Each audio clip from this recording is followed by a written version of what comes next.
I pledge allegiance to the flag of the United States of America and to the republic for which it stands, one nation, under God, indivisible, with liberty and justice for all.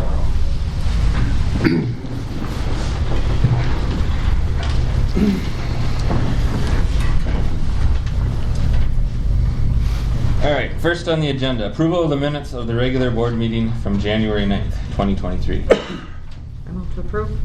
Second. It has been properly moved and seconded to approve the minutes from January 9th. All those in favor signify by saying aye. Aye. Opposed, motion passes. Approval of general fund vouchers 8102 through 8205 and wire transfers 2023-0321 through 2023-0369. Move to approve. Second. It has been properly moved and seconded to approve the general funds and the wire transfers. All those in favor signify by saying aye. Aye. Motion passes. Public comments on the agenda. You got anyone over there? Nope. All right, next, spotlight on education. Introduction of the 2023 valedictorian and salutatorian. Okay. Mr. Mel? So Hunter and Carl, if you guys want to stand up. So it is my honor to introduce Hunter Pickard as the class of 2023 valedictorian and Carl Kobernick as the class of 2023 salutatorian.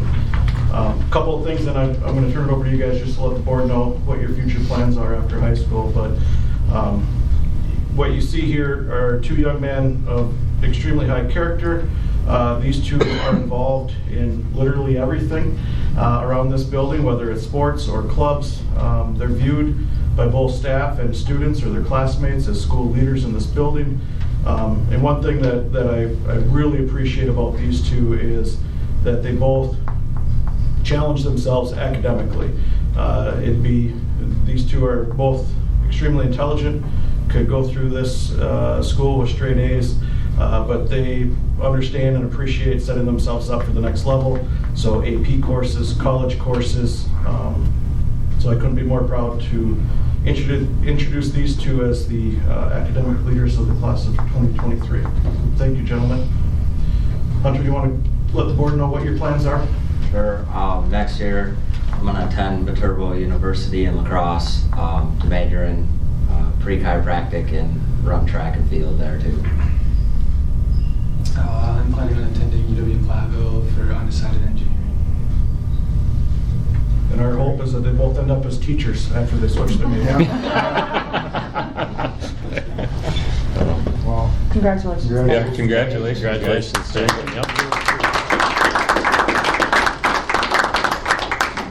Get working on those speeches. Yeah, that's right. Yeah. Yeah, congratulations to you both. And just to echo what Mr. Melberg said, two gentlemen of high character, and that goes hand in hand with these positions of valedictorian and salutatorian, because it takes more than intelligence and smarts to get that high GPA. It takes the grit and the perseverance and the late nights grinding away doing your homework and studying and things like that. And so it's a testament to your work ethic and your character, and just appreciate the way you represent your class and our high school very well in your position. So congratulations to you both, and congratulations to the parents as well for the job you did to help them get to that place and to help them be the kind of young men that they are. So great job. Good job, guys. Good job. Yeah. Thanks for coming. I'll go win a basketball game. Do you want an official picture of them now? If you'd like to take one, I know Mrs. Kaler will take one as well. Yeah, we can get one together. Absolutely. Yeah. Yeah, go on. Yeah, if you want to go in the hall. And you guys are welcome to stay. Yeah, you You're can welcome. stay. You don't have to stay for the whole meeting if you don't. I know you got a basketball game to get ready for too. So whatever you choose to do. Thank you to the board too for all the opportunities you've given them. Appreciate it. No, Mark, you stay.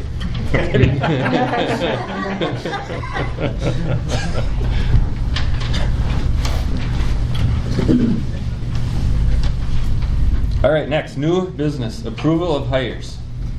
Okay, I mentioned to a couple of you before the meeting, it was nice this month to not have any resignations and to have a whole bunch of hires to announce. So I'm going to kind of do them as a group if I read them all Sure. off. Okay, so we've been busy over the last month or so replacing some positions. So first up, we have Dominic Dimmler in elementary food service, Kyle Christensen, high school evening custodian, Wendy Scoggins as community education coordinator, Jennifer McNamara and Melissa Schaefer as elementary special education paraprofessionals, and then Mike Norris as elementary evening custodian. So those 6 employees. Nice. So they're all on board already, I'm guessing? Or? Yeah, some of them have started, not all of them, but most of them have actually kind of started getting integrated already. Yep. All right, I would entertain a motion. I move to approve the 6 hires. I second. It has been properly moved and seconded to approve the new hires. All those in favor signify by saying aye. Aye. Those opposed, motion passes.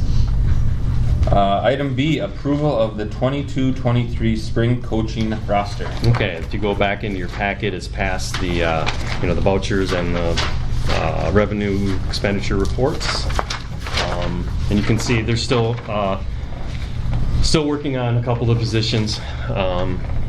So I asked Mr. Sargent and Mrs. Blanchard to at least give me what they had so far, and so still working on finalizing head softball and finalizing which of the 2 they're working it out. They may share some things with the head baseball situation there. So, but otherwise, spring coaches are listed there for approval. I move to approve the spring coaching roster that we have. Second. It has been properly moved and seconded to approve the 22-23 spring coaching roster. All those in favor signify by saying aye. Aye. Motion passes.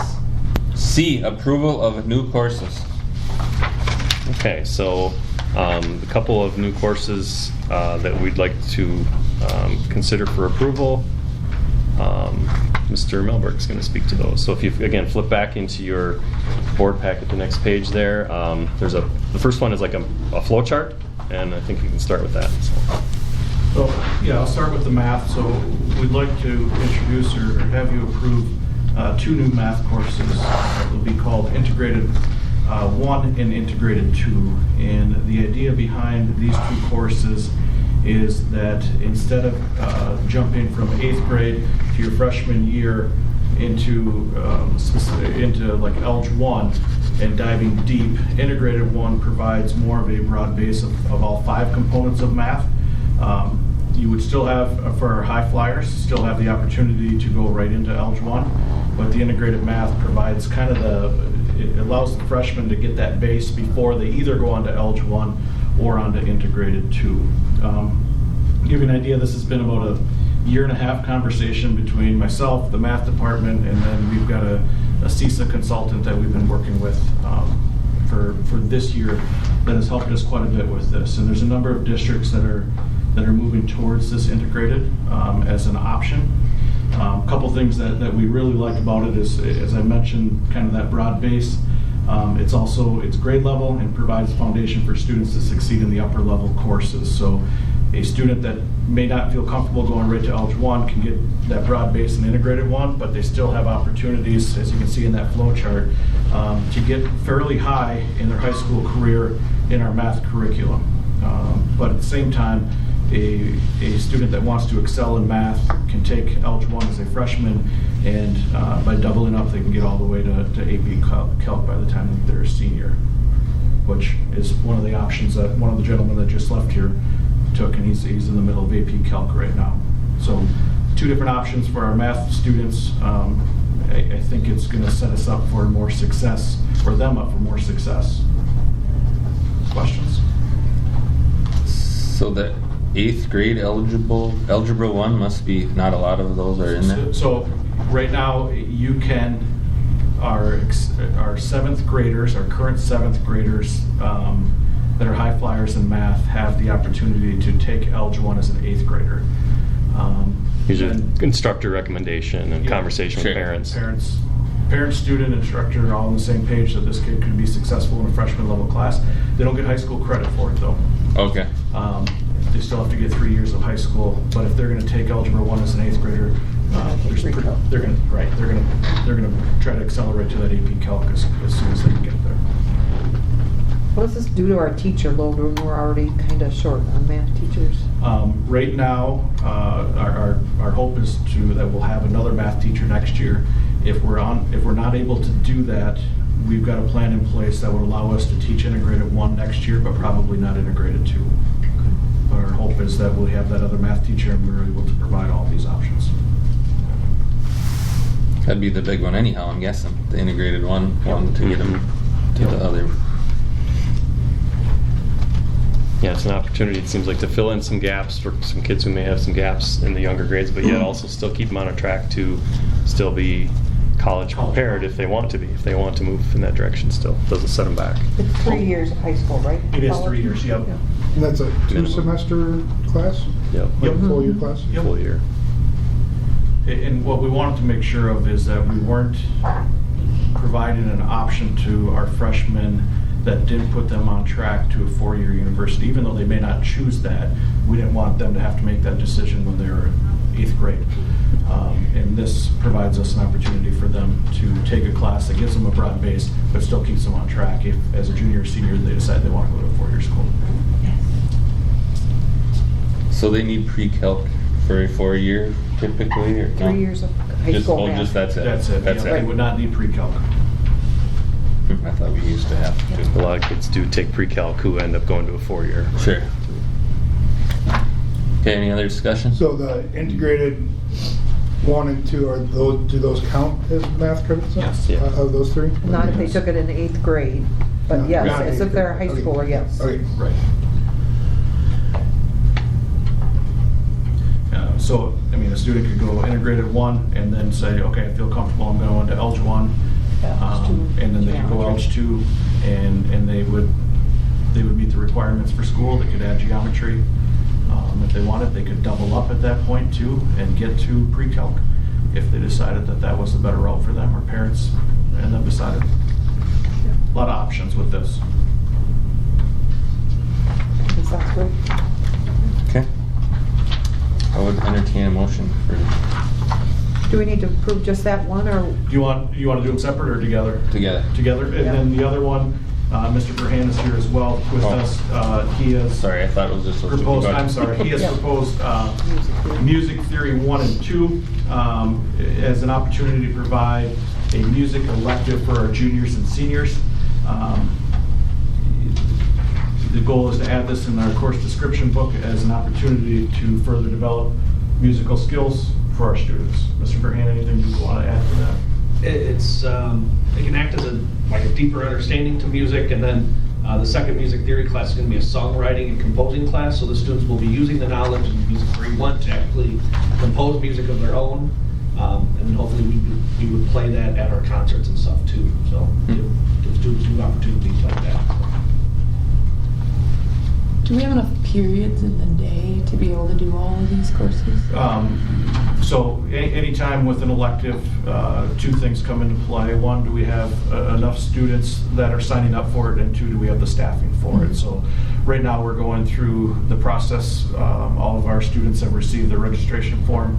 They're going to enter those in Skyward. By the end of the week, I'll have numbers of kids that want to take certain electives. And then we build a master schedule around 1, do we have enough kids interested? And 2, do we have the staffing to provide it? So adding Music Theory 1 and 2 doesn't necessarily mean that we'll have that every year, but at least it's an option for our kids, and if kids are signing up for it, and then we have to consider staffing for it. Okay. Does that kind of help this bubble group? You know, we're going to get a lot more coming into high school and class sizes, and if there's more options, will that, if we can get that? We do have a bubble coming, and then it's going to go back down. We've done a couple of things, so we're planning a couple of things for next year that are going to help. Right now, we split our exploratory 7th and 8th grade into 4 different sections, and we're going to narrow that down to 2 because next year our 7th and 8th grade class will be small enough to do that. So that'll open up all of our elective teachers. They'll only have, instead of an entire year of exploratory, they only have half a year, which means the other half of the year they can provide more electives to our high school students with that bubble. How does rap fit into that? You know, having that one period at the end of the day where nobody technically has classes, does that actually complicate the schedule? You know, because the old study hall, you'd be able to vary that with however it would work in the student schedule, and now it's, I guess, even bigger. What was the purpose of rap? Is it serving its purpose? So, good question. The purpose is an RTI time, so response to intervention. So in the old days when we had study halls all over the place, if you were struggling in math class and your study hall aligned when Mr. Sargent had a math class, that didn't help you at all because you couldn't go get help. So the idea of putting them all together at the end of the day provides an opportunity for those kids to go to whatever teachers that they need help from. Your follow-up to that is we're working on that. Okay, because you know what my next question is it serving its purpose? Right. And we are. And what's the population that's actually in that high need? Are we designing a schedule for a small population instead of the majority of the population? I can speak to that a little bit. I was the high school principal when we brought rap to be, and so that's a good question. We've had that conversation as an admin team is, what's the purpose of rap? And exactly that, are we accomplishing our purpose? And I think that's been an ongoing conversation that we're continuing to have, and I think Mr. Melberg has some good ideas for, reviewing, revisiting, trying to make it, always trying to make it better. But that'd be a good conversation to have, someday again in the future. Like, what was the original purpose of it, and are we still focused on that purpose? Does everyone in the building understand what that purpose is? And that's a conversation that's going on. So. And Kirsten Hughes and I are going to a year-long thing at CISA right now, where we have someone from Solution Tree specifically talking about RTI, and so our thought. With our school leadership was that we would hold off on making any major changes to it right now until Kirsten and I have had an opportunity to go through that process. Because when we make changes, we want to get it right. Yeah. And I didn't mean to put you on the spot. It's No, like, you're as long fine. as we're talking about scheduling. No, absolutely. We need to share some things up, and so we're looking at what that should look like right now. Thank you. Get you some old PowerPoints from 2012. I would love the PowerPoints from that. I just know how my kids use it, and I feel like there's more injuries coming out of rap than studying. Yep. So. My kids use it a lot. It's very good stuff. All right. So I would look for an approval for all 3 new courses. Four. Sorry, 4. Both of them have a 1 and a 2. Theory, you can do that. I move to approve math 1 and 2 and music theory 1 and 2. Second. It has been properly moved and seconded to approve the new 4 courses. All those in favor signify by saying aye. Aye. All those opposed, those are approved. All right, what do we got next? Approval of substitute teacher and... Course agreement. We got D first. Sorry, D. Approval of 66.0301 course agreement. Yeah, so this is 660301 is a DPI code. That's a inter-school agreement. So a few years ago, we started working and formed a little partnership which is in the document here. Turtle Lake, Clayton, Prairie Farm, and Clear Lake working together, agreeing as the parties to share spaces in each other's classrooms. And the discussion originally, and I wasn't part of those, but it was before my time in this chair, but it was, particularly the different schools had different programs of strength and opportunities to, share space, let's say in a family consumer science classroom or a tech ed classroom, a business ed classroom, things like that. So it's just a continuation of that same agreement, and we just kind of lay out the ground rules for how we agree that the host school is the fiscal agent and different things like that. So there's no changes to the agreement, same as the past few years that it's been. I actually don't remember the first year. This is at least our 3rd year doing it, I think. So. And we haven't had a ton of kids, but it's there and it's available and it's nice to have that. So I guess I would ask to extend it and approve it. That's just an annual thing. Yes. It needs to get approved. Yes, we met, the 4 of us met a couple weeks ago and talked about, let's all get it approved here this spring again, reapproved. So is there a place where those open courses are posted and available for the students to look at? So As far as electives, Yeah, good question. Me being new to it, I guess, coming in July last year, I don't know how it was communicated like in the spring at course time, but I just know over the summer there were conversations, superintendents would reach out and say, hey, does anybody have any space in a class this time of day or this, that there were just conversations like that were going on when we were all struggling with staffing. That the kids just brought home, none of these No, were. the tricky part is we don't know, Time. with this one, we don't know what's available. So if Clayton is offering something, but they fill it with their kids, and then it's not available to our kids. Okay. So it's tricky to. Yeah. It's I'll say it's difficult to make it align, schedule-wise from all the different, the periods of the day throughout the day, or does it, yeah, we've got space in this class, but this student, they've got Algebra 2 that hour, it's not going to work. So it's not easy, but at least it's nice to at least have the agreement among the four of us to just say, hey, if it works and there's something that we can do together, let's just have the groundwork laid that we can do it. So that's pretty much what the agreement is. Okay. I move to approve 660301 course agreement.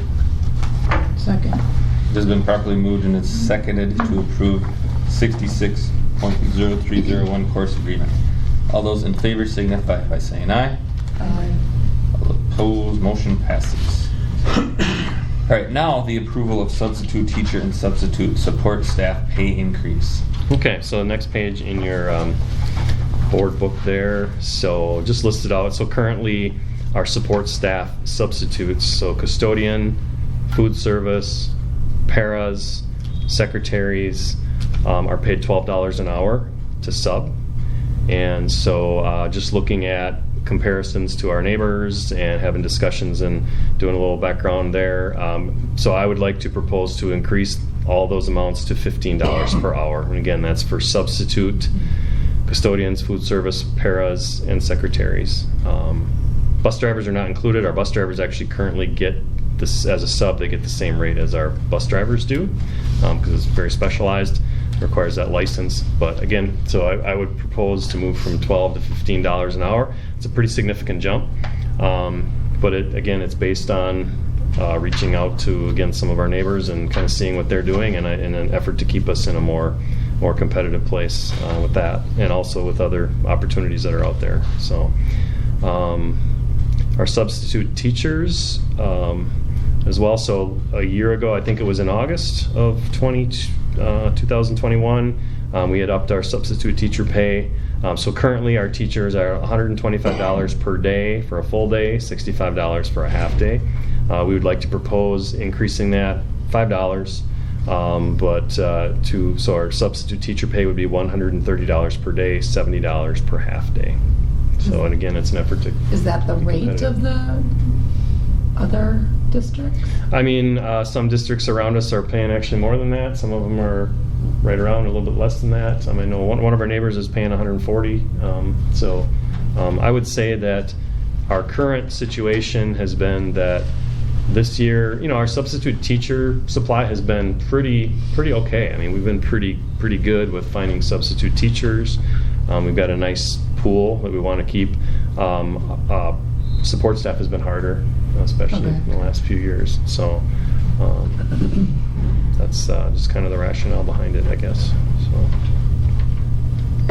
So Lori helped me figure out, what the cost would mean, and we definitely feel that it's very, very manageable. We don't have a ton of custodian, food service, and secretarial hours for subbing. It's most of the subs in the support staff tend to be in the para area because we have more of those employees. That's the biggest one. So would have a budget impact total of a couple $1,000s for this school year. We're based on the usage that we've had up through the first semester. So can we approve this and bring this back to the board before next fall? I just feel like I think increasing by $5 doesn't seem significant enough for. Well, yeah, based on the history of, it was $100 2 years ago. Yeah. I think actually this is our second year at 125. Is it? Actually, it may even be our third. It was during the pandemic that That we we upped it. bumped it to like 120 Yes, from. Because it was 100, I remember 1920, that. we bumped it, I I think. think this is the third year. Yeah. Yeah, I think that's one to keep an eye on. I mean, 'cause Yeah. obviously there's a short supply of help, Mhm. and I think we need to be on the top of it to get what we need. Mhm. I mean, from both standpoints. Right. Both. Yeah, and we didn't do an increase in the summer, so that's one of the reasons why I thought, well, Yeah. we'll do an incremental one, mid-year. And then I have it on the, that it would take effect on February 16th, would be Thursday. the day that we say it would, after the next pay period Yeah. begins. So February 16th is when the new rates would take effect. I think it's great. And we also have, we still do the free lunch for our substitutes, and we also have the incentive for, after so many days, they get a little bonus pay after doing so many days in our district. So that would still remain in place too. That's unchanged. Looks good to me. I move to approve the substitute teacher and substitute support staff pay increase. Second. It has been properly moved and seconded to approve the increase in substitute teacher and support staff. All those in favor signify by saying aye. Right. Opposed? Pay increase approved. All right, approval of summer school staff compensation. Okay, you turn to the next page. So there's two pages that look a lot alike, but I got the 2022 just for reference here. So the one on the left, 2023. So our summer school teacher pay rate was bumped up to $21 an hour. Gosh, that's getting to be a few years ago now too. So we haven't bumped that up for a couple of years. So I'm proposing to just bump that up another $2 to $23 an hour. Our support staff gets their regular rate that they get during the school year. So that's listed there. So that they get, if you're a custodian, if you're a secretary, if you're a para, you get the same rate that you get during the school year. Teachers, don't get their same pay rate. So as you can see, so the work hours there, 8 to 12. We also give an extra 0.75 hours per day for prep time that's offered in there. So that's included. So, then I would like to continue what we've done for the last 2 years. This will be the third year where we offer the extra stipend for the employees for doing summer school. I think that's been very popular. I think it's made a big impact on our ability to staff summer school. It's been excellent. So for doing every week of summer school, it's an extra $150 on top of the regular pay rate. This is for the teachers. And if they do all 3 weeks, it's a $500 total stipend for doing all 3 weeks. So you can see the amount per hour. That's, $150 a week adds an extra $6.32 an hour. So if you factor that in, or the $7 an hour, $7.02 per hour if they do all 3 weeks. So that's a good bump that gets us in a very competitive rate with what other people are doing. So that's for the teacher side. So really no change from last year other than bumping up the hourly rate $2 an hour. And I guess my thought is to do more incremental movement on that, as opposed to, it seems like maybe in the past we've kind of left and then hadn't done a bigger jump. I guess I'd like to do more incremental jumps more consistently. And then support staff increase for summer school. If you look at compared to last year, it's a little bit extra than last year. So it adds, if you do 1 week at a time, it's $1.25 extra per hour added on to the support staff rate. And if they do all 3 weeks, it's $1.67 per hour. It's $100 for the 3 weeks. And again, it's not as significant as the teaching, but also the support staff is getting their full pay rate during the summer. The teaching staff is not. So really very little change. The support staff one I bumped up a bit.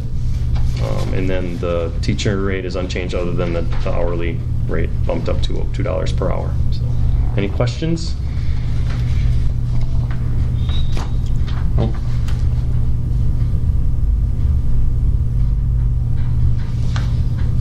Move to approve the summer school staff compensation. Second. It has been properly moved and seconded to approve the summer school staff compensation. All those in favor signify by saying aye. Aye. All those opposed, motion passes. Approval of sound system replacement for high school gymnasium and upgrades for high school music classrooms. Okay, so you turn the pages here, so the first 2 pages, so the company that we have worked with for quite a while is Audio Architects, and we've been working with them through the year. So if you recall, last spring we replaced the sound system in the elementary gymnasium because that one was getting pretty bad. That one was 30 years old. Despite the fact that it was new, I still managed to grab the mic and make it die out on me. Just I'd have the golden touch or the black touch, I guess. But anyway, to make it not work. But anyway, so our high school system is 25 years old. Noticed the degrading of the sound even last year, I think, and it's definitely getting to not a good place. So it's just an older amplifier. Just some of the equipment just needs to be upgraded. So we. Is that what went out the other night at the high school game? Yeah, a couple weeks ago it actually died, but that was not. It was not the system. It was there was a fuse in the wall, a low amp fuse. So we had to have an electrician come and. We all laughed because you touched the mic and then it didn't work. Exactly. After that. Again, Like, it was. Yeah. Again, it was. Yeah. So anyway, they fixed that fuse. And we have our night crew on standby because we are not sure if it's a surge from the older amp that may be causing it. We don't think it is actually, and actually it was Clear Lake Electric was here. They don't think that's what it is, but just in case, we're on the ready in case that happens again in the middle of a, wrestling match or basketball game or something. So, but anyway, we know that it's something that the gymnasium one is a need. It needs to get fixed and upgraded. So, we have a small rural schools grant. That we have money that we've actually already from carryover money from 22, 23, the way they do their fiscal year. But for last year and the current year, we actually have grant money that we can use for both of these projects that would cover the costs. So the cost of the gymnasium upgrade is it's hefty. It's $21,000. If you recall, the one for the elementary last year, the gym and the commons was approximately $30,000. We're very happy with the system that was put in over there. It's very user friendly. It's got wall touch screens, so you're not going back into the closet every time you want to adjust something. You can go over to the wall that's in the room that you're using, so you can actually hear the sound that you're adjusting. It's got some nice capabilities with Bluetooth and so on. Zonal ways that you can zone the sound from the ceiling for games and concerts and so on. So we're pretty happy with that. So the gymnasium is $21,000, and then the high school band and choir rooms. So this is, and Mr. Verhan is here, so if he has anything he wants to add. So this would be a sound system in each of the band room and the choir room, basically to give them the capability to have a good quality sound system. They can play music for the students, play a sample of music or record themselves and play it back. A lot of different things it could do. So it's a sound system there. It also would have the capability of having microphones. So someone could wear a mic or a lapel mic, and it would amplify the teacher's voice in the room, which would be handy and a nice thing in a big room like that with lots of kids in it. So the price tag on that is very hefty, and so the timing isn't great because we actually have Mr. Boaz and I have a meeting tomorrow with the representative from Audio Architects, and we want to talk about that with them because I have a lot of questions about that number. The 29,000, that seems like really a lot, and I want to know why it is and what could be changed or reduced, because it may if it's more than we need or it's like overkill. We want to look at that. It's more than the gym. It's 2 rooms, but it's also it kind of makes me question. So anyway, so we have a lot of questions about it. So I guess I would say the gymnasium I feel advocate strongly to be approved, I guess, by the board if you would, because I really think that's a need, and if we can get it approved, we could get it scheduled sooner, and I don't know yet. We'll find out tomorrow more too what their scheduling looks like. Maybe there's a possibility we could even get it done before graduation, possibly. If not, we'll be okay. But it'd be nice to do that. The music rooms, I guess, there's a couple of things we could do. You could wait and table it until we get more information. You could approve it and give me the leeway to. I wouldn't proceed probably forward with this number, but if you wanted to approve it, knowing we have grant money that we can pay for it, I guess I would look for ways to reduce this cost before I would move forward with it. So if it was approved, it wouldn't necessarily mean that we would go forward with it. It would be more if we had the latitude to do that, but then would want to, decide if it makes sense. So those are, I guess, a couple, just kind of what we're thinking as far as, and why I brought it forward is, with all the questions, is just if it is advantageous that we can pull the trigger before the next meeting to get it scheduled at the same time. So that's why I brought it forward at all, even though I'm not real comfortable with the... 2 questions. When do we have to have the grant money spent? Because grants typically have a deadline. We're fine with that. We want to spend it though. The second year of it, we've got quite a while to spend it. Actually, Okay. It's carryover. The one we have to spend by September of this year. This other one is not till September of next year. 24. But we can spend it this year. We can spend both years this Yep. year. So. And then my second question is for Mr. Verheyen. Does this sound system connect into the music theory classes that we just approved? Is it in any way connected because of the... That wasn't the initial thought, but Okay. it could be. I was just thinking where you said recording and you're thinking music composition. And Normally listening in more. class we're recording like how the band's doing, and then like post on Google Classroom so they can listen back and stuff like that. So. Okay. Could those classrooms be used for other presentations using those microphones, or? If the rooms are available, I would, I mean, that's definitely, it'd be a neat feature to have in there. If we wanted to have a larger staff meeting or student meeting and you wanted to have, some sound involved in that, that'd be, So anything else about this that you wanted to add? I'm not trying to put you on the spot, Nick, Oh, that's but. okay. I think the big thing is currently the choir room has really no sound equipment whatsoever. The band room has equipment that's been there since this building's been established, so it's quite old, but so it's like me running back into the small office I have to adjust sound stuff, and then hopefully it's working out in the classroom. But I guess that's It'd be nice to look forward for the next 20 years of what the school can really use in those 2 music rooms. Would any of the system be integratable between the 2 rooms? Like I'm thinking when they group sing at the sports stuff, it's hard to hear them. Could you use any of the wireless stuff that was just mentioned for the band room in something like that? The gymnasium will also have, multiple wireless mics that come with the system, and includes, at least at the elementary one, it included a lapel mic. I think the new system in the gymnasium would, the way that they do the speaker array, would be more, what's the right word? Advantageous. Advantageous for help for boosting that kind of sound, probably. Yeah, if we chose to do that. Yeah, so I'm good with the gym one. I don't know what you guys are thinking, and I'm good with both. Me too. I trust your judgment. And I think we're going to a room that has nothing. right, that's part of So that's part of me thinking there's going to be a lot of new wiring. Well, and So- it looks like the equipment is the expensive piece Yeah. more than the installation. Yeah, So they're putting more equipment into the 2 rooms. definitely. But you're doubling it too. Yep. And again, I just, we just, like I said, bad timing. I wish we could have had the meeting last week and I'd have more information for you, but yeah, I'm a little uncomfortable with that number, or I have a lot of questions, I should say, about why is it so big for what it is, for what it is, so. Or if it's something way crazy than this, email us all or something. I don't know. Yeah.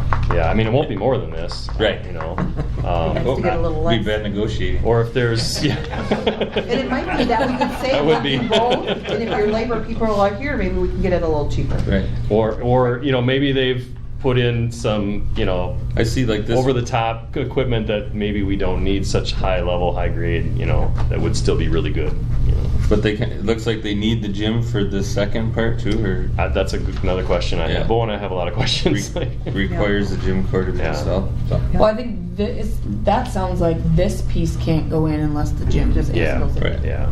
My guessing is this pricing is contingent upon doing them both at the same time. Yeah, I don't know. That's a good question. It's just the way it looks. Lots of questions for our meeting. So But overall, how much was the elementary? it was about 30,000, and that was the gym, and also the commons was connected with that.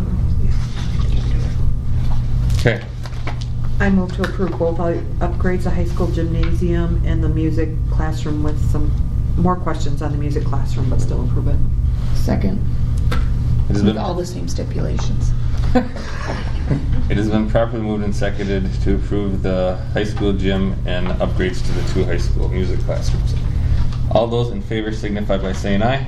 Aye. Opposed, motion passes. Okay, approval of insurance renewal. Okay, so this is the expensive part of the portion of the meeting, these You class do realize compliance. everything got progressively more expensive? Yeah, I should have put this one too. No. We just did our work one. So yeah, the summary on the, so left page is the premium summary, right page is more of the coverage. So this is our renewal for our insurance for, again, this is our property insurance, this is all of our vehicles. As you can see, general liability, all the things that are listed there. Workers' comp. Yeah. Oh, sorry. Yeah, workers' comp. That's a huge one that's in there. So What's electronic data processing that's new? it's like a new fee that, like a lot of companies are adding to. That was our question too. And yeah. It's just a random way to charge us $250. Okay. Yeah. So there is an increase across the board with most of the items. That's our agent basically explained. It's a product of the inflation that's going on everywhere in our economy, and especially the high level of claims in the insurance industry in general the last few years with hurricanes and things like that in the past year. And then also, just cost of building, and fixing things. So I'm surprised that cyber stuff isn't going up more, Yeah. because ours increased greatly. Okay. Maybe it's because of the nature of your Right, but I'm still business, I thinking suppose. grades, Yeah. any Yeah. of our computers and everybody having their own equipment. I'm just a little bit surprised that that's Yeah. not increasing a little bit Yeah. more. So the bad news is, it's a decent increase in the total. From the premium last year was 108,000. The premium this year is 119,000. Again, that covers everything. A couple things that are, so the good news, the good part is if you go over to the right-hand page, the workers' compensation part, our experience rate went down a little bit. So we've had good experience with our workers' compensation situations, and The rate just went down. Yeah. so the other thing on the bottom too, there's a dividend. That bottom thing is 15% flat. What that means, that's guaranteed. So basically, that's a 15% rebate on the whole cost. So I think that is a way for them, and that's typical that they have something like that in there as a way to kind of mitigate some of the increases. And that is flat. That's a guaranteed. That's what the flat part means. It's not On the work comp part. Yeah. Yes. So How many claims do we have on average a year? we had Are that you talking work comp or discussion. everything? No, I was just With looking at everything? this $1,000 deductible. I think we should move that to for sure 25, or at least Yeah. 5 or 10 maybe. And that's what I'm recommending, is I would like to move it up. So my experience this year, since July 1st, I think we've had like three claims for property. Although I think when we were talking, Them unusual, it's usually only yeah, one. when we met with Jim Leadholm, is our representative for this, and he said typically more like one per year is a little more common. So we had that same conversation too. So that gets me to the next part here is, so if you go back to the left-hand page, underneath there's different options. So yeah, if we increase our property deductible from $1,000 to $2,500 per incident, that saves us $3,200.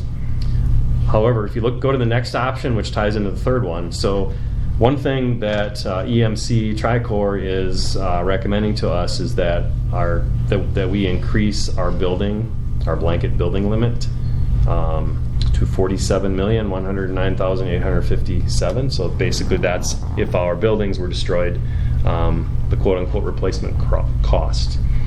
So currently, what's quoted is 37.689 million replacement costs, and they're saying that if you stick with that number, that their projections say that would not really be 100% full replacement. So not be a good position to be in, I think, to go in knowing that we're below that number.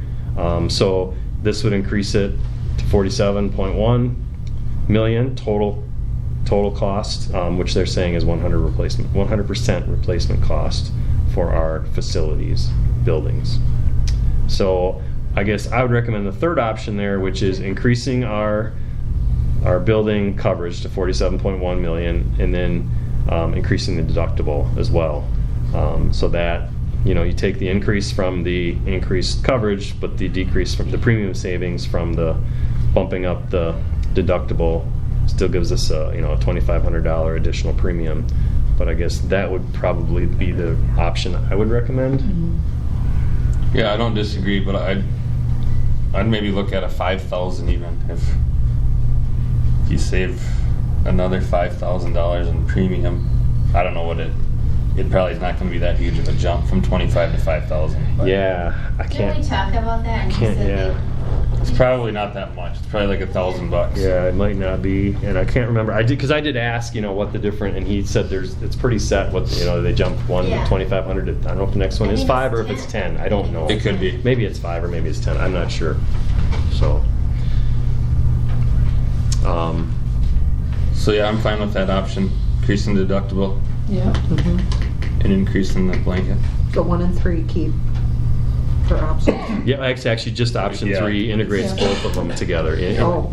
Yeah, option 3 is integrating 1 and 2 together into 3. We just didn't have the premium split out for that, but we can Yeah. do the math. I think 5,000, I don't know. Huh? I just see a kid plowing over a light pole or something, and just the difference between $2,500 and $5,000 deductible is, Right, but if you're saving 5,000 in premium, it makes sense. Yeah, I don't know what the. Yeah, that wasn't really. No, it's I guess- fine. Yeah, It's fine. yeah. I guess I would say we need to move forward with this I one. see what you're talking about. Yeah. Yeah, I agree. We could continue to, and actually, I talked about with Jim, we're going to plan to do a full bid next year on the whole process.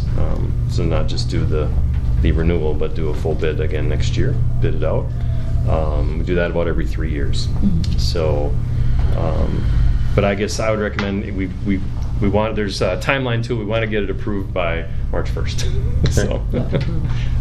Everyone good? Yep. Move to approve the insurance renewal, adding in option 3. Second. It has been properly moved and seconded to approve the insurance bid with increasing the deductible and increasing the blanket limit. All those in favor signify by saying aye. Aye. All those opposed, motion passes. All right, next, consideration approval of Title I paraprofessional position. Okay, so this is, I guess there's no paperwork to support that in the back here, but this is something that Mrs. Anderson and I have discussed along with Mrs. Gillick, who is our Title I teacher.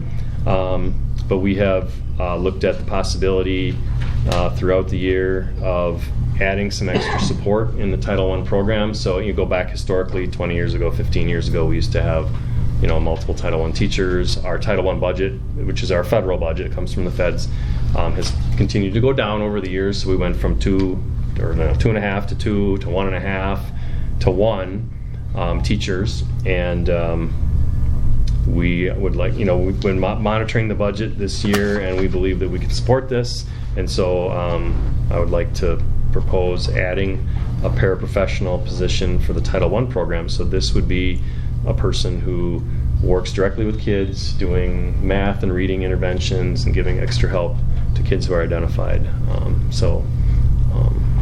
That's what the role would be. Our Title I budget supports it, at least for the foreseeable near future that we have for the next couple of years.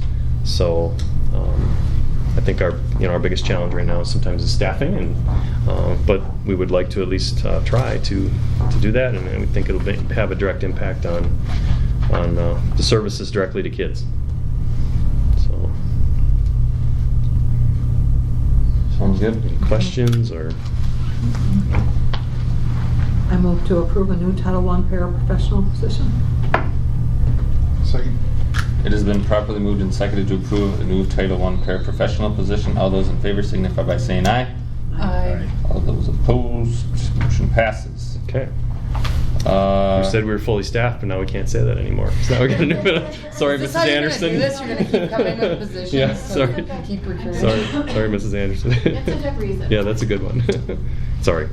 All right, next, Jay, review of the weather cancellations. Okay, so I just wanted to give an update. So, we approved the plan last month, and basically, just to keep it real short, we had an additional snow day since then. We're still okay. We can still, we don't need to add another day in the summer or an in-service day. So, just wanted to get that out there. Don't have to approve, we reviewed. All right. Yeah. Review of the January pupil count. Okay, so that's in your packet as well. So a couple of things. So there's two charts, and so just to see the difference between head count and student count. So the one on the left that says Clear Lake School District and has the colors in it.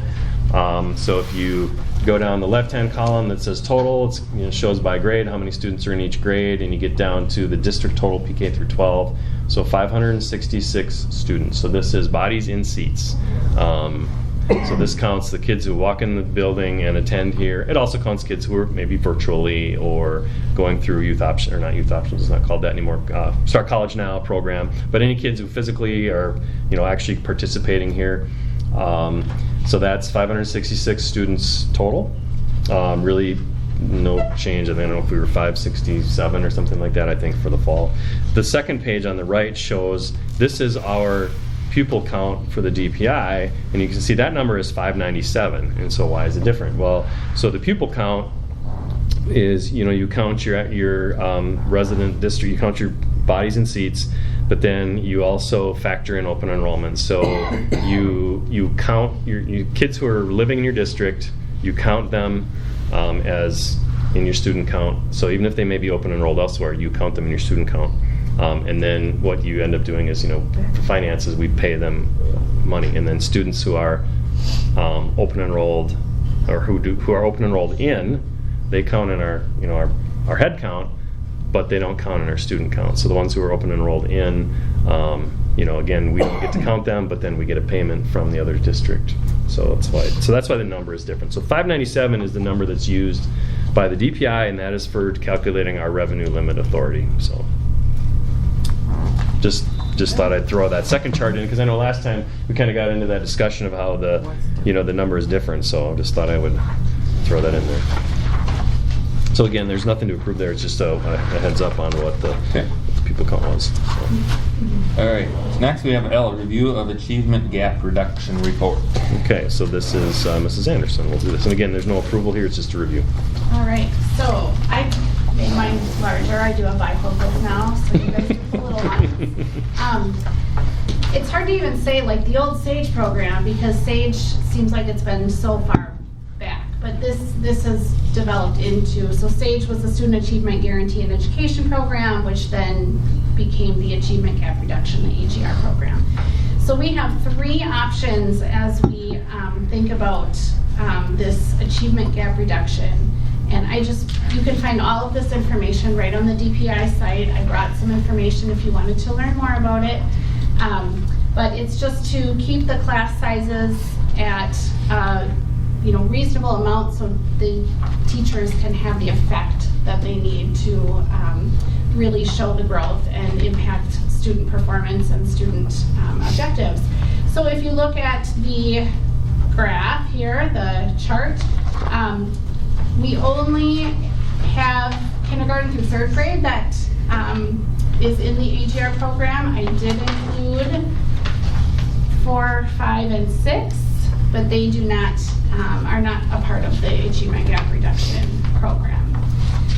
So the baseline performance level, that would be their September FastBridge score. A couple years ago we had STAR, so this is a similar computerized assessment. It's called FastBridge. So that is their baseline performance for reading and math for each grade level. The objectives, each box is going to say the same at the different levels. basically 80% of students will meet benchmark criteria by the end of the school year, as demonstrated on the May screener. So we screen in the fall, the winter, and then the spring. So we just look through, and the farthest percentage to the right, you see the the fall semester progress. So kindergarten started there, and their most recent, we took them in mid to late January. That is their progress currently. And you can look first grade, second grade, third grade, and then 4th through 6th, just for your information. So if we're reading this right, we'll just take kindergarten reading is at 82%. So that means 82% meet the 80% of students, or it's 82% meet the benchmark? Yep, second thing you said. Okay. 82% so of then kids. We're falling to, in the fall, only 55% are meeting the benchmark? Yep, and if we looked at that too, if I recall, last year the same thing happened with this assessment with Fastbridge, is they scored really high in the fall, and they actually reduced. It was a very similar percentage. Yep. Well, Yeah, the benchmark moves, which we would expect. So, and our takeaway, and I remember this discussion, was that the fall kindergarten reading assessment is kind of easy, and then the January one is more realistic. But that's really the only one. Yeah. But we're in some, I mean, I know for this, it's, you pick one of these strategies, but I think we're at a point, and I don't know what the further discussion is, but looking at first and second grade where you're at less than 40% or at baseline is concerning. Mm-hmm. And then when we did our strategic planning, and we're even lower than the benchmark if you figure in poverty, should we be looking at instructional coaching or one-on-one tutoring? We're a small school, we're gonna have small class sizes. That almost seems like we're taking the easy option of the three instead of really looking at what's going to be more effective. The challenge with, I can speak to this just because a couple years ago, we were looking at, so instructional coaching and the one-to-one tutoring requires the person doing either of those things to have a reading specialist license. Okay. So that was one thing. I was, this is a few years ago, looking at that same question and thinking about, okay, what could we do differently with strategy? And that was the challenge, because we were looking at ways to be flexible with our current staff and not so focused on the student-to-staff ratio, but instead, okay, we could go a little bit bigger, but then have a person freed up. And we did actually, there was one year that we did do some of that. Actually, Mrs. Anderson was the teacher who did some of that.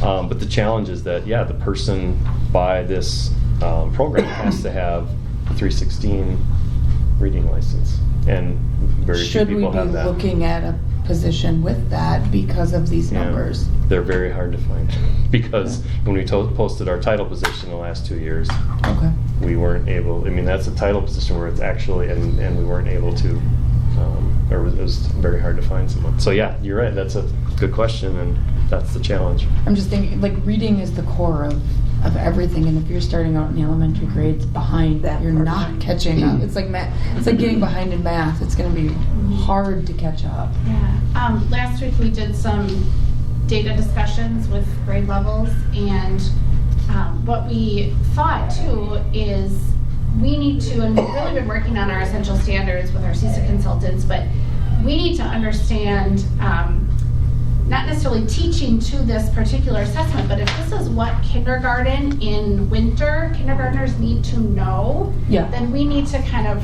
revamp what we're teaching at different times. And that was a great discussion we had with the different grade levels, is if we're not performing well or up to where we think the kids should be, we need to kind of move some of our instruction around to really hit those pieces. And with our essential standard work, we're cutting the chaff to get directly to what is essential. And I didn't want to say we should teach to the test, because that's never good. Yes. But what are the objectives of that assessment? We should have those connected into the curriculum leading up to that. Yes. And I honestly, I think we're gonna see some really great things coming forward here. I'm excited to see our spring scores because we just continually are going back to what is essential and what have we been spending time teaching that really isn't part of what our curriculum should be. Standards, yeah. So I think we're just really getting down to the core. I think, when it comes to reading to the core of it, it starts with families and parents too. Is there something we can do with ESSER funds to get some kind of speaker in or something that speak towards the importance of that at home? Well, they're doing a literacy program on Yeah, Thursday night. Thursday. Yeah. Mm-hmm. Yeah, But, Thursday night. Yeah, so I mean, we know that we want families to be equipped with what they need, and at the Family for the Love of Literacy evening on Thursday, we have teacher teams teaching parents strategies to use with their kids. So it's, those pieces that we are getting out there, and we're hoping to do more. And that Mrs. Gillick has just been really fired up about wanting to make that home connection. So. Do we have other benchmarks besides just this? Like, I know this is the official piece. Well, we choose to do this one, so, we've got, for older grades, you've got the forward exam, which is a once a year snapshot too, and that, put it in perspective, it's a 1-day snapshot, but it's still important, look at it longitudinally. And then you've got your daily assessment that goes on in the classroom, summative and formative. And then this is an interim assessment, 3 times a year. And I think it's important to do all 3 because, the teacher has the pulse on what's going on in the room every single day, and the reading specialist. The forward exam says how are we doing as a whole system over time, and this is meant to show growth from, fall to winter to spring to see the growth. And we talked about this last year with the, we used to use the STAR assessment, and we were seeing that we were performing okay on the STAR assessment, but then we weren't seeing the results like, say, on the forward. And so that was one of the rationales behind looking at FastBridge. It's a little different assessment. I'd say it's more thorough. For the little ones, kindergarten, first grade, they're actually doing oral reading with the kids and recording it, on the computer. So the data goes in the computer, but the teacher's actually sitting, listening, recording the errors and recording what they do. So it's I think a vigorous, rigorous assessment that has given us information that we need to say what, all the work that we're doing with our PLCs and our system to say what do we need to keep doing differently.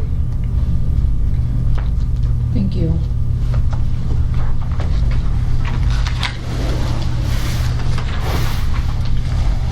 Okay, thank you, Mrs. Anderson. Next, review of vision element study team meeting. Okay, so Mandy, do you want to? Yeah, I think it was a good first meeting. He went through what we went through here. I think obviously they had less preparation about what this really was going to be, so a lot of them came in really thinking, do I want to do this? What is this? And I think we left in a really good spot. None of them said we want out, this is stupid, or what are we really doing? So I think it ended up really well. I think it went longer than he projected by a little bit because I think people had good interaction and good questions and good input. So I think it's looking good, and the group seemed to balance well and had good input from all of them there. So yeah. I threw in, just for your reference, the agenda that Mr. Saran used. And if you look at that, if you had a chance to look at the agenda, it's really similar to when he did the retreat with all of you. It basically ran them through the same information, say what are we trying to do to engage our community, and basically got this group to understand what that process could look like, and then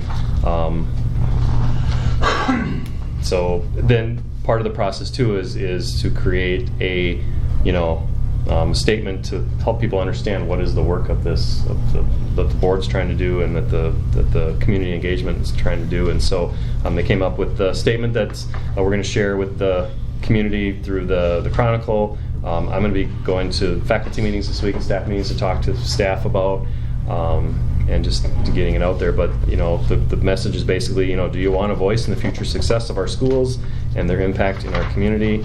And the statement that they put together was the Board of Education is seeking a broad spectrum of our community members to come together to provide input and to help create a future vision for successful schools in Clear Lake.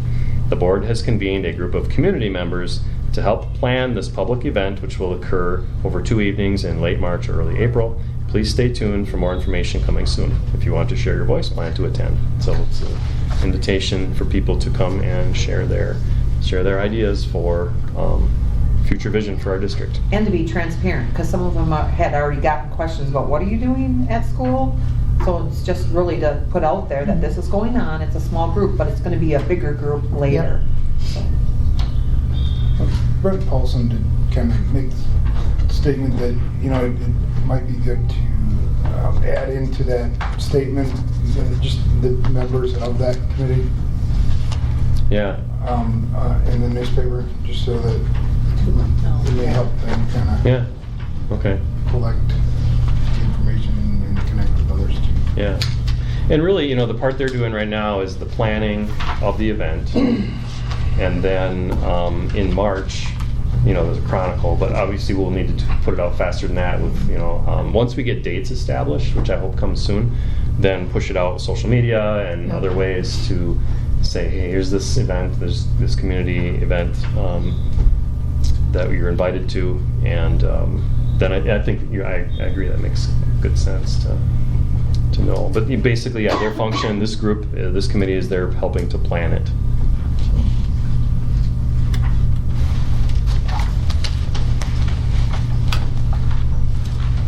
I don't know anything else. Any questions? We hope we have one more meeting in February here. Yeah. Fairly quick. Yeah. Sounds good. All right, next, review of the WASB State Convention. So Matt and I both attended. So, do you want to? I think I had notes here. Which, of course, it's getting to be a while ago. Which ones I attended, and which ones I went to. But I don't know if I brought it with me. A month ago. We learned about the delegate session a little bit more. We haven't apparently done that in a while, so I guess we learned for future that it's something that we should probably review. The different amendments that are being offered. Amendments and that kind of stuff, and maybe talk about a stance as far as a school board, and have that, make sure that we have a delegate to maybe go and represent. Take part in that process. But it'd be key to make sure that we're all on the same page, I guess, and with those stances. And I'm trying to think of some of the General Assembly from the first day. I thought was sometimes those General Assemblies are really good, and sometimes they're okay. And this one I thought was really good. I really appreciated you talked about just building high trust systems and about trust. Of course, now I can't remember the gentleman's name off the top of my head. I had it before, but he was very good. Breakouts, different breakouts on legal aspects, different breakouts on. Of course, it's a huge convention with thousands and thousands of people there. It's very well run. It was my first time going. It was both of our first time going. So it was a great opportunity to network with other people who, other board members, other superintendents. In a different setting, and every session it was kind of difficult to pick which one to go to because there was multiple ones, like typical at a big conference like that. So it was a good experience. So I know it's a challenge for board members to get away, work schedules. I know that's hard. So perhaps next year we look at ways to, maybe we don't go for the whole time. Maybe people can come for just 2 days or a day and a half or something like that. That might make it more palatable to to get there instead of committing to 3 full days. That's pretty tough for most people for work. So. I got a lot out of it. I took a lot of notes and some of it though I want to wait and see where the whole VEST or the strategic planning goes before I really come back with what I learned. But there was I did go to the competition strategic planning deal and listen to theirs, and it sounds pretty close to the same deal as what we're going through, and just some financial oversight one. I went to a rural cooperative one that was pretty interesting. There's 3 schools that are working together that basically have almost an open plan altogether. Yeah. It sounded like a mess, but at the same time, they're really moving mountains, and it was pretty neat. But it was quite interesting. But I don't think we're in that kind of this situation right now. That but. I'm trying to look on the app on my phone too to see. I can't remember. I'm trying to remember all the different ones I went to. Different ones on creative compensation to. Oh gosh, I'm just totally drawing a blank here, and I'm sorry, but anyway, there was getting new teachers. I was gonna say, yeah. Are they working on anything about somehow how to get more teachers in Wisconsin? Get the pipeline going. Yeah. Right. I think the DPI has some unique proposals. Requires money, so it's kind of going to the legislature with the budget, and that's kind of going to tell the tale of, are we going to have resources to help promote it, They had a record length of time of the delegate session due to so many amendments and all that stuff. It was political, very, very long. Yeah. So that delegate assembly is basically there's, boards and the WASB, people can propose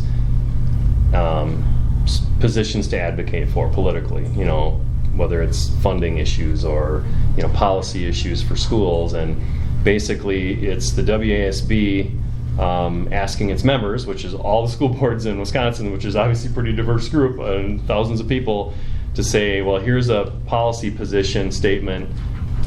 Here's your opportunity to send your delegate and then discuss it and vote on what's the WASB's official position. Well, that's messy. And right now, in our world of education and our world in general, things are very political. And so you've got all kinds of things being proposed and lots of debate on it. And yeah, it went longer than it's ever gone. I think they allotted time till like 4 o'clock on it, and it ended up going till like 8:30.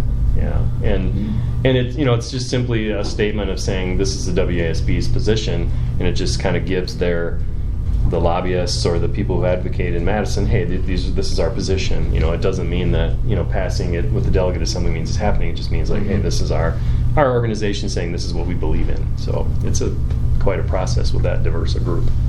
So. Yeah, I went to legal. I pulled it up here. Digital Learning Collaborative, what else here? WIA Competitive Balance Committee, I went and listened to them with the proposal. That's a whole other topic. We could talk about that for a long time. Compensation systems, facility planning, school safety, were some of the ones that I, what else? So those are some of the highlights. So thinking outside the box with high school graduation options. So there's so many things, you could never get it all. But like any convention like that, go there and you hear about something great that somebody's doing somewhere, and you think, you just filter it with, okay, would this apply to us? Would this work for us? Or how would it look in Clear Lake? And if you can take away 1 or 2 ideas that you can bring back, then it's worthwhile, I think. Yeah. Along with the networking and connecting with other districts and stuff. I learned that it was good. Mr. Peterson knows a lot of people. Lots. Guess I've been along. That means I'm old. Yeah. Seasoned. Seasoned. Yeah. He's a handshaker, that's for sure. All right. Next, superintendent notes. Okay. So just a lot going on. It's getting to that busy time of late winter. Not quite, we call it March Madness with all the co-curricular stuff, but our wrestling team was conference champions, both dual and tournament. Just got second at individual regionals this past weekend, so that means they'll be going to compete at team sectionals tomorrow evening. Got, I believe, 9 kids going on to sectionals for individuals, so good things going on there. Boys basketball, girls basketball are kind of getting close to wrapping up their seasons here. Another week or 2 left for each of them, and then they'll start their WIA tournaments as well. State Education Convention, just talked about that. We had 8th grade parent registration night back February 6th, and that was very successful. Good presentation from Mrs. Kaler and Mr. Melberg to help those incoming freshmen kind of navigate the process of what does it look like for 4 years, making a 4-year plan to graduate. Very successful empty bowls last week on Tuesday. Give big props to Mrs. Waterman for spearheading that, but then an army of volunteers who made bowls and worked that evening and before and after. And over $4,000 was earned with that effort. So a great effort by our community. Junior kindergarten screening was last week, was very successful, and I would say that our JK screening is a model for the area. It's just they just do, and Mrs. Pickard, the other teachers in the primary kindergarten area, and the support staff, they just do a phenomenal job. They just do a great job there. We're kind of in the middle of looking ahead at summer school planning. ACT and forward exam planning coming up here soon, so that's kind of heavy on our minds. Bigger jobs we're working on. Looking ahead, thinking about staffing next year, looking at budget projections for next year, thinking about that, and our ESSER grant monies, and then obviously the community engagement and the strategic planning process and that effort. That's a big thing going on right now. So that's what's happening. Top of mind, I guess. So. Sounds good. All right. With that, we have a contemplated closed session in accordance to WSS 19.851C, considering employment, compensation, or performance data of any public employee over which governmental body has jurisdiction or exercises responsibility, district administrator evaluation, and employee compensation is what we're going to be discussing. All right, I'll pull the board. Nettie? Yes. Matt? Yes. Christy? Yep. Skip? Yep. Okay, we're in closed session. All right, we are back in open session. Any future agenda items? I guess somewhere close here, I would like to see a ESSER projection, because we are getting close to the end of that month. Yeah. June of 24. Yeah, needs to be so we're a spent. year out, yeah. Yep.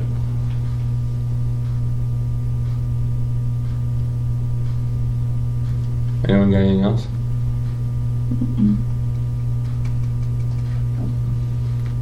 Okay, I would entertain a motion. I move to adjourn. Second. It's been properly moved and seconded to adjourn. All those in favor? Aye. All right. Opposed? We are adjourned.